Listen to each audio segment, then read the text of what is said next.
விருத்ராசுரன் அப்பேற்பட்ட ஒரு ஹரிபக்தி உடையவனா இருக்கான். ஆச்சரியம். ஹரிபக்தி உடையவனா இருந்தாலும் கூட பக்தியிலேயே பலவிதமான பாவங்கள் இருக்கு இல்லையா? அழகழகான பாவங்கள், மதுரமான பாவங்களை வச்சுட்டு பக்தி பண்ணினோமானால் பக்தியே ரொம்ப மிருதுவானது, அந்த பக்தியே ரொம்ப லலிதமானது, அந்த மிருதுவானது. அந்த பக்தியிலையும் பாவங்கள் இன்னும் புஷ்டியா அழகா இருந்ததுன்னா அது இன்னும் மதுரமா இருக்கு, அவ்வளவு லலிதமா இருக்கு. பக்தி பண்ணும் பொழுதே லலிதைஹி பக்தி சாதனை அப்படின்னு சொல்றாங்க. டமால் டுமில்னு பக்தி பண்ணக்கூடாது, லலிதமா பக்தி பண்ணணும். லலிதைஹி பக்தி சாதனைன்னு சொல்ற மாதிரி இந்த விருத்ராசுரனுடைய பக்தியை பார்த்தா அழகா இருக்கு. அவன் பகவானை பார்த்து யுத்தத்துல இந்திரனுக்கும் அவனுக்கும் யுத்தம் நடக்கிறது. இந்திரன் ததிச்சிங்கிற மகரிஷிட்ட போய் அவருடைய முதுகுத்தண்டை வாங்கிட்டு வந்து அதனால வஜ்ராயுத்தம் பண்ணி இந்த விருத்ராசுரனோட சண்டைக்கு வரான். விருத்ராசுரன் அந்த யுத்த களத்துல கூட பகவான அழகா ஸ்தோத்திரம் பண்றான், அழகா சொல்றான். எனக்கு நம்ம சொர்க்கம் தான் பெரிய போகலோகம் நினைச்சுட்டு இருக்கோம் இல்லையா? சொர்க்கத்தை காட்டிலும் ஒரு போக பூமி நாகலோகம்னு சொல்லக்கூடிய பாதாள லோகம், எனக்கு அதுவும் வேண்டாம். நஜ பாரமேஷ்டியம், நான் பிரம்மாவாகவும் ஆக வேண்டாம். ந சார்வபௌமம், இல்லைன்னா ஏக சக்கராதிபதியான உலகத்துக்கு ராஜாவாகவும் ஆக வேண்டாம். ந ரசாதிபத்தியம் ந யோக சித்தியம் அப்புனர்பவம் வா, எனக்கு ஜென்மா இல்லாத ஒரு நிலையம் வேண்டாம். எனக்கு என்ன வேணும்னா எப்பொழுதும் ஒரு சகோர பட்சி சந்திரனை எதிர்பார்த்துட்டு இருக்கிற மாதிரி உன்னுடைய அழகிலையும் உன்னுடைய ரூபத்திலையும் உன்னுடைய குணங்கள்லையும் உன்னுடைய கிருபைகள்லையும் நான் ஈடுபட்டு அதையே ஸ்மரிச்சுண்டு அதிலேயே பித்து பிடிச்சவனா, அதிலேயே மயங்கினவனா, எந்த விதமான லாபமும் இல்லாம உத்தேசமும் இல்லாம அப்படியே நான் இருக்கிறதுக்கு அனுகிரகம் பண்ணேன். 3 நிலைகளான பக்தியை அழகா ஸ்தோத்திரம் பண்றான். அஜாத பக்ஷா இவ மாதரம் ககாஸ்தன்யம் யதா வத்சதராட்சுதார்த்தா பிரியம் பிரியே வியுஷிதம் விஷண்ணா மனோ அரவிந்தாக்ஷா விதிர்க்ஷதே த்வாம். 3 விதமான பக்தியே அழகா காண்பிக்கிறாங்க. அஜாத பக்ஷா இவ மாதரம் ககாஹா, பறவைகள் அழகா ஒரு கூடு கட்டி அந்த கூட்டிலே குஞ்சு பொறிக்கும். பறவைகள் குஞ்சம் போடுறதில்லை, முட்டை தான் போட்டு முட்டையிலிருந்து குஞ்சு காலக்கிரமத்துல வெளியில வரும். முட்டையில சமயத்துல மத்தியானம் 12 மணி 1 மணிக்கு அந்த முட்டை பொறிஞ்சு அதிலிருந்து குஞ்சு வெளியில வரும். அப்படி குஞ்சு வெளியில வரும் பொழுது தாயார் அப்ப பக்கத்துல இருக்காது. தாய் பட்சி எங்கேயோ இறத்தேட போயிருக்கும். சாயங்காலம் தான் வரும். அப்படியே மூக்கனால அந்த ஓட்டைய இந்த ஓடை குத்தி அது வெளியில வந்த உடனே அப்படியே பார்க்கும், நம்ம எங்க இருக்கோம், ஏன் இந்த உலகத்துக்கு வந்தோம், யார் காரணம். சாயங்காலம் அம்மா வர வரைக்கும் அது ஒண்ணுமே தெரியாது. நிர்கதியா அப்படி உட்கார்ந்துட்டு இருக்கு இல்லையா? அந்த மாதிரி உலகத்துல 99.9999 ஜனங்களுக்கு நாம் ஏன் பிறந்திருக்கோம்? What is the purpose for this creation? What is the purpose for the life? What is the purpose for our living? ஒன்னும் தெரியாது. Why they are living now? Just to bond, that's all. பிறந்துட்டோம், வாழறோம். வாழும் பொழுது கூட சித்தம் ஒரு வினோதமானது. இன்றைக்கு ஒரு பிரச்சனை, நாளைக்கு ஒரு பிரச்சனை, நாளைக்கு ஒரு பிரச்சனை, இல்லைன்னா நாளைக்கு ஒரு லட்சியம், நாளைக்கு ஒரு லட்சியம். Something is pushing your life, that's all. அதுல கூட ஒரு ஸ்திரம் இல்லை.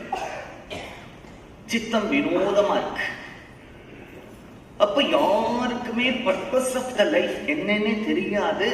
இப்படிதான் கிட்டத்தட்ட எல்லாருமே இருக்காங்க. இது யாரு மாதிரி அப்படின்னா, அந்த முட்டையிலிருந்து வெளியில வந்த குஞ்சுக்கு ஏன் வந்தோம், எப்படி வந்தோம், எதற்காக வந்தோம் அப்படின்னு நிர்கதியா நிற்கிறது பத்தேலாம், அது மாதிரிதான்.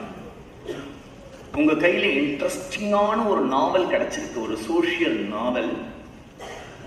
எங்கிருந்தோ ஒரு லைப்ரரியிலேருந்து எடுத்துட்டு வந்தேன். ஒரு காப்பி தான் இருந்தது. அந்த நாவல்ல முதல்ல ஒரு 200 பக்கத்தை காணும், கடைசி 200 பக்கம் கிழிஞ்சிருக்கு. அது மாதிரி நமக்கு எங்கிருந்து வந்தோங்கிறதும் தெரியல, எங்க போக போறோங்கிறது தெரியல, நடுவுல இருக்கிற இந்த வாழ்க்கை தான் தெரியும். ஆனா எங்கிருந்தோ வந்தோம்னு சொல்றான், எங்கேயோ போக போறதுன்னு சொல்றான், சாஸ்திரங்கள் சொல்றது. இந்த சாஸ்திரத்துல நம்பிக்கை வேணுமே, மகான்களுடைய வாக்குல நம்பிக்கை வேணுமே இல்லையா? நம்பிக்கை இருந்தாதானே அதுல எல்லாம் நம்பிக்கை வரும். நம்பிக்கை இருந்தது அப்படின்னுட்டா நம்புறது மட்டும் போராது, அந்த நம்பிக்கையினுடைய அடிப்படையில நம்ம வாழ்க்கை அமைச்சுட்டாதான் நம்ம அதை நம்புறோங்கிறது அர்த்தமாகும். இல்லைன்னா வெறும் பேச்சு தானே. உண்மையா நீ அதை நம்பினியானால் அந்த நம்பிக்கையினுடைய அடிப்படையில தானே உன்னுடைய செயல்பாடுகள் அமையணும். அதனால பெரும்பாலான ஜனங்களுடைய வாழ்க்கை அந்த முட்டையிலிருந்து வெளியில வந்த குஞ்சு மாதிரி இருக்கு. ரெண்டாவதா சொல்றான், இது மாதிரி அடிக்கடி சத்சங்கங்களுக்கு வந்து பௌராணிகர்கள் சொல்லக்கூடிய கதையை கேட்டு, இல்லைன்னா வேதாந்திகள் சொல்லக்கூடிய வேதாந்த விஷயத்தை கேட்டு அவனுக்கு பகவான் ஒருத்தர் இருக்கார், அவரை அடையிறது தான் வாழ்க்கையினுடைய லட்சியம்னு தெரியும்.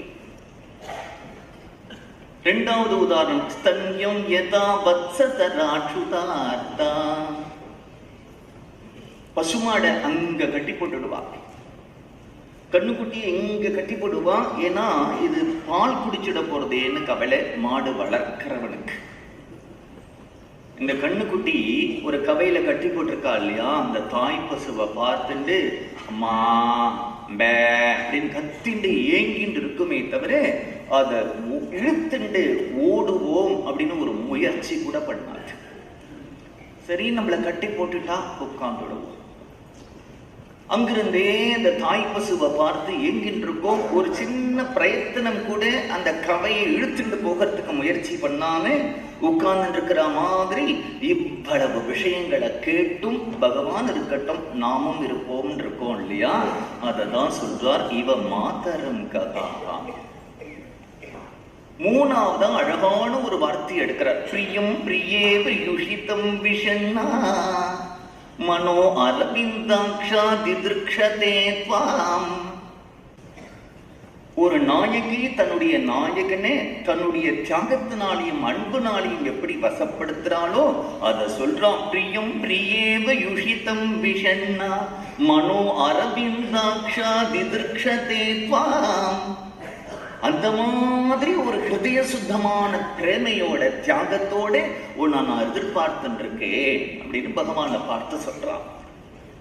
இந்திரன் பார்க்கிறான், இப்பேற்பட்ட ஒரு அசுரன் வாயிலே இப்படி ஒரு பக்தியான பாடல் வந்திருக்கே, ஆச்சரியப்படான். இந்திரன் கேட்கிறான், நம்ம நினைச்சதெல்லாம் கொடுக்கல அப்படின்னுட்டா பகவான் என்னத்துக்காக? காமியார்த்த பக்தி தான் தேவர்களுக்கு தெரியும். சுத்தமான நிஷ்காமிய பக்தி இந்திரனுக்கு புரிய கூட மாட்டேங்கிறது. இவ்வளவு ஆச்சரியமா ஒரு அசுரன் பக்தி பண்றத பார்த்த உடனே இந்திரன் பார்த்து விருத்ராசுரனை கேட்கிறான், இப்படி பக்தி பண்றையே? விருத்ராசுரன் உடனே அழறான். ஏன் அழறான்னா, நான் பண்ற பக்தி இன்னொருத்தருக்கு தெரிஞ்சுடுத்தே, யாருக்கும் தெரியாம ரகசியமா பக்தி பண்ணணும்னு ஆசைப்பட்டேனே, என்னை பார்த்து 10 பேர் கொண்டாடுறதுக்கா பக்தி? எனக்கும் பகவானுக்கு மட்டும்தான் என் பக்தி தெரியணுமே தவிர இன்னொருத்தருக்கு தெரியவே கூடாது. கோவில்ல போய் பெருமாள் சன்னிதானத்துல நிற்கும் பொழுது, ஹே கிருபோ பிரபோ ஆராமதா சாரங்கபானே, என்றைக்கு என்ன கிருப பண்ண போறே அப்படின்னு வேண்டிட்டு இப்படி ஓர கண்ணாலே யாராவது நம்மளை பாக்குறாங்க. பெருமாள் பாக்குறாரான்னு எட்டி பார்க்க மாட்டான். அவன் அவருக்கு என்ன பக்தி அப்படின்னா சத்தமா சொல்லுவான். பகவானும் வேடிக்கை பார்ப்பார், அவரும் கிருப பண்ண மாட்டார். ஏன்னா அவனை கூப்பிடலையே. பக்தி பிரகட்டனமே ஆகக்கூடாது. ஹிருதய சுத்தமான பக்தி வேணும். பகவானுக்கும் உனக்கும் மட்டும்தான் அந்த பக்தி தெரியணும். அப்பேற்பட்ட பக்தி உடையவனா விருத்ராசுரன் இருக்கான்.